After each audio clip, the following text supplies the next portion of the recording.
was just outside and I looked up and I saw some smoke. And there's a bunch of cars parked over at the gas station next door. So I called, first thing I did was call 911. And I got all the cars out of the gas station, and a friend of mine named Michelle, she told me that 2 old people lived in the building next door, the red brick building. And we went over and proceeded to wake them up and get them out of the house safely. There, Officer Kingston showed up. We were pounding on the doors, the front and the back doors. And it took them, since they're elderly, they're probably, I'm going to say in their 90s, they took them a while to come down. But once we got them down, we got them outside, we got them across the street, everything was all right. We got to the scene probably within 5 minutes of the fire starting, and the first building was already on fire, and the second one was just catching, and the flames were bellowing up at least 400 feet in the air.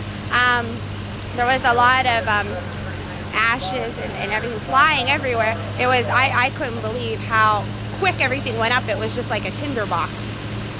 When I first saw the smoke, it was thick, and I could hear the crackling. That's what made me call 911 from the flames, and the wood's real dry, so I could hear it crackling. I was all the way across the block almost. I could hear it.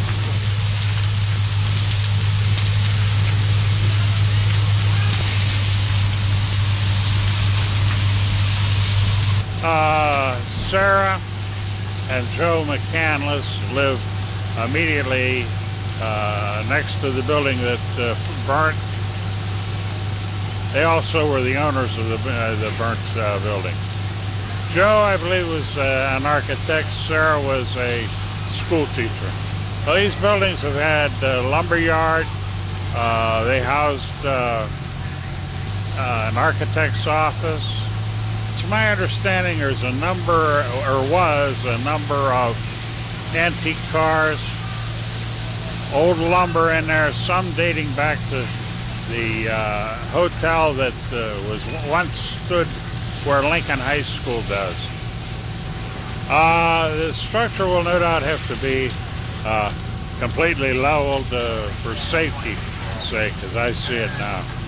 Okay, there was a major structure fire some years ago, Elton Hotel fire, which we unfortunately lost several firemen in that fire.